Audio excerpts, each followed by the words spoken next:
In Iran, freedom of expression exists on paper, but the reality is quite different.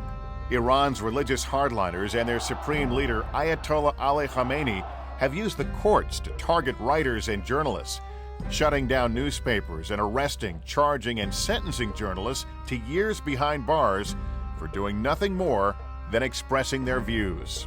Nobody knows that reality better than Nasser Zarafshan, writer, translator, attorney, and prisoner. Nasser Zarafshan took one of the greatest risks that any citizen can take in any country. That is, he's worked to expose the involvement of high government officials and security agents in a string of political murders in Iran. Zarafshan represented two of the grieving families of Iranian writers and journalists assassinated in the late 1990s in what came to be known as the serial murders. He believed senior government officials were behind the murders, and for saying so publicly, he was arrested, tried by military court in secret, and sentenced to 70 lashes and 5 years in Iran's notorious Evin prison, built to house and torture political opponents. That time was really very dangerous and difficult time for us, and all of us were afraid and very concerned about our individual life and safety. Slowly, lawyers and writers chose to be silent. But the only lawyer and writer who didn't choose to be silent was Nasser Zarafshan.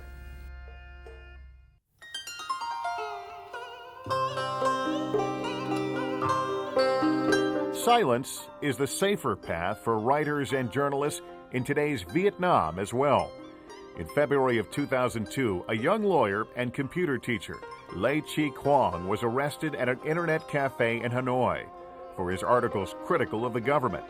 It was the beginning of a crackdown by Vietnamese authorities against writers who post their work online. The internet service provider that was giving internet access to a particular internet cafe in Hanoi noticed what he was doing. And apparently when he went there on February 21st, they tipped off authorities that he was again online, prompting security officials to come and arrest him. Lê Chi Quang was indicted for distorting the political situation of the country, for inventing and spreading false information about Vietnam's Communist Party, and inciting readers to lose confidence in the government. Lê Chi Quang finally had his day in court, but unfortunately what that really ended up being was just a 3-hour exercise. It wasn't really a chance for him to defend himself. He was sentenced to 4 years in prison and 3 years of house arrest. He and another prisoner reportedly share a tiny, dirty cell. Quang suffers from serious kidney disease and is not receiving the medical care he needs. Since 1987, the Barbara Goldsmith Freedom to Write Awards have honored persecuted writers and helped set many of them free. The direct purpose and mission is not to let people who dissent and are in favor of free expression be incarcerated, murdered, tortured, disappeared. I call the PEN Barbara Goldsmith Freedom to Write Awards the heart of PEN, because this is where our heart is. This is what we are working for. And the pen is mightier than the sword. For their unflagging pursuit of the truth and for exercising their right to freedom of expression, PEN is proud to present the 2004 Barbara Goldsmith Freedom to Write Awards to Nasser Zarafshan and Lê Chi Quang.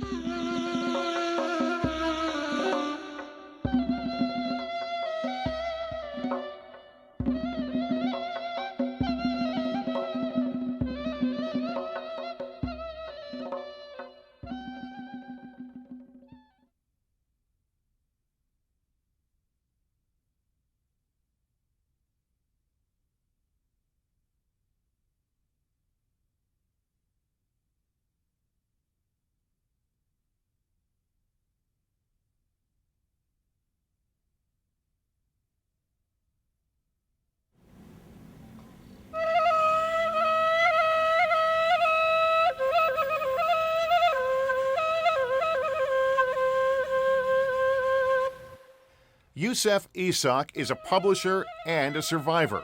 For 25 years, he has run the Indonesian publishing house Hasta Mitra, despite political obstacles and in the face of great personal danger. Don't get the impression that I want to be a hero. No, nothing about that. Not a hero. It is just working for a good cause, because I'm convinced we are contributing something small, maybe, but something. Upholding democracy. We need that. In the summer of 1965, Sukarno was Indonesia's president. Yusef Ishak was a famous journalist and editor, a leading intellectual, and Sukarno favorite. In September, 6 of the country's most senior generals were dragged from their beds and murdered, the first in a series of events that ended in the overthrow of President Sukarno, the establishment of a militaristic regime by General Suharto, and the start of a campaign of terror, mass murder, and ideological cleansing. In this environment, anyone who had any socialist leanings whatsoever was subject either to be slaughtered on the street or imprisoned. For Yusef, he survived 2 years of interrogations and sporadic imprisonments before finally in 1967 he was imprisoned for a solid decade in a prison called Salemba, where the conditions were really grim beyond imagining. In 1980, released from prison but denied basic freedoms and forbidden to return to his former work, Yusef launched a publishing operation with 2 partners, also political prisoners. One was Pramudia Ananta Toer, Indonesia's most prominent author and most famous dissident.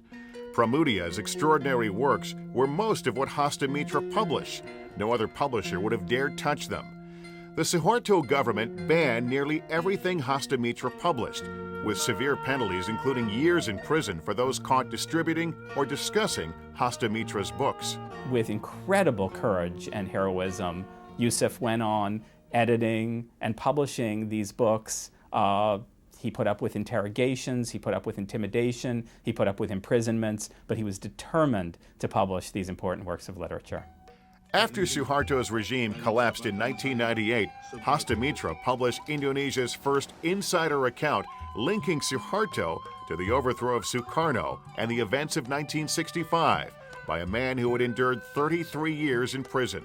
In 2003, when the U.S. State Department released its own documents on the coup, they were immediately published by Hasta Mitra in a book called CIA Documents, the effort to overthrow Sukarno. Publishers are the unsung heroes behind many freedom of expression cases. When a writer's book is suppressed by the government, it is often the writer who calls attention to himself because after all, it's his words that were printed. What we don't often think about is the publisher who stands behind that writer, who brought his words to the attention of the public. But these publishers are often punished just as severely as the writers themselves. The writer goes to prison and the publisher goes along with him. We cannot surrender to this kind of cruelty and stupidity. We just go on. As long as I'm healthy, I'm going on with editing and publishing books.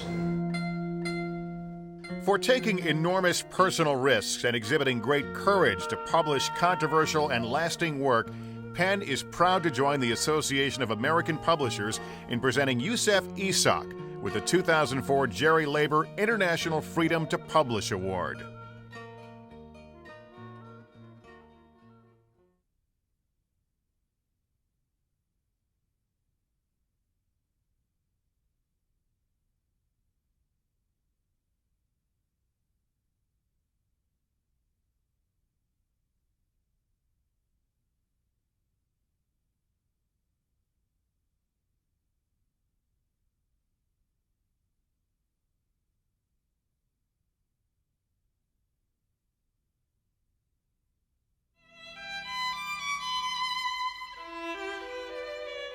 I am Barbara Lane, who was a healthcare worker, business manager, wife, mother, homemaker, gardener, and killer. Barbara Parsons Lane, 55 years old, is inmate number 251222 at York Correctional Institution in Connecticut. Her crime? Manslaughter in the first degree. Her sentence? 10 years. A survivor of incest and domestic terror, in 1996, she shot and killed her abusive husband.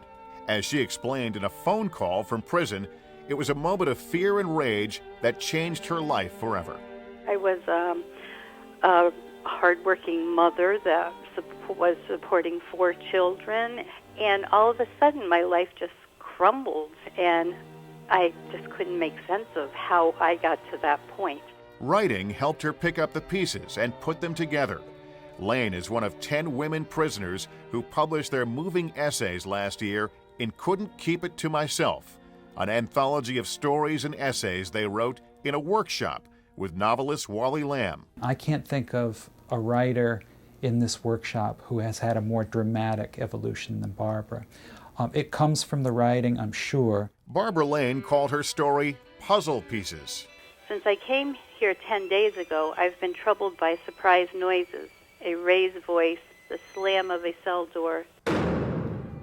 For Barbara Lane and for other women behind bars, writing shatters the silence that often rules their lives long before they enter prison. It teaches them how to name their feelings, turn them into ideas, understand other people, make connections to the larger world, how to think about ways to prevent such difficulties in the future. In therapy, I'm asked if my husband's talk of killing me made me afraid. No, I answer firmly. Did his threats impair my ability to function in daily life?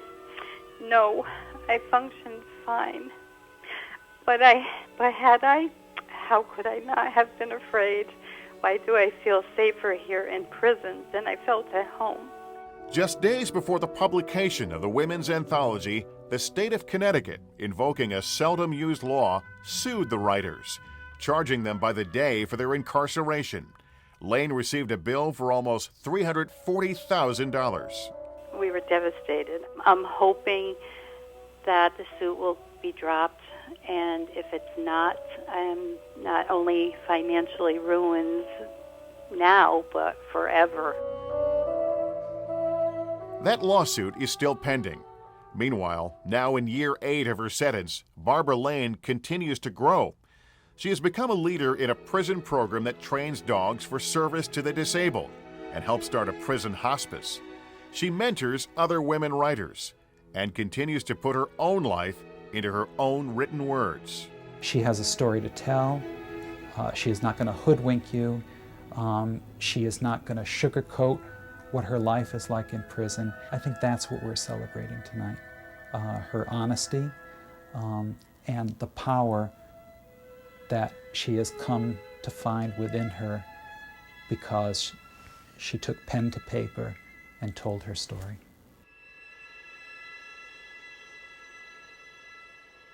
Good evening. Tonight we give our First Amendment Award to Barbara Parsons Lane, who has the courage to challenge the state of Connecticut from her vulnerable position as a prisoner in a state penitentiary. Andrew Jackson said that one man's courage makes a majority, and Lane's defiance of Connecticut's attempt to suppress her freedom of expression, along with that of 50 other women prisoners in her writers' group, certainly makes her a majority force. Lane is one of 10 women prisoners whose autobiographical essays about their imprisonment were published in a book in 2003. The state is attempting to chastise and suppress her, but defiantly she continues to be an outspoken advocate for the fair and humane treatment of prisoners. My eyes are wide open, she wrote, about daily life in prison, and I don't like much of what I see around me. Nothing that the state of Connecticut can now do to punish and suppress her will be able to eliminate the power of that volume of essays which is on the shelves of libraries throughout the state. Franklin Roosevelt said, "Books cannot be killed by fire.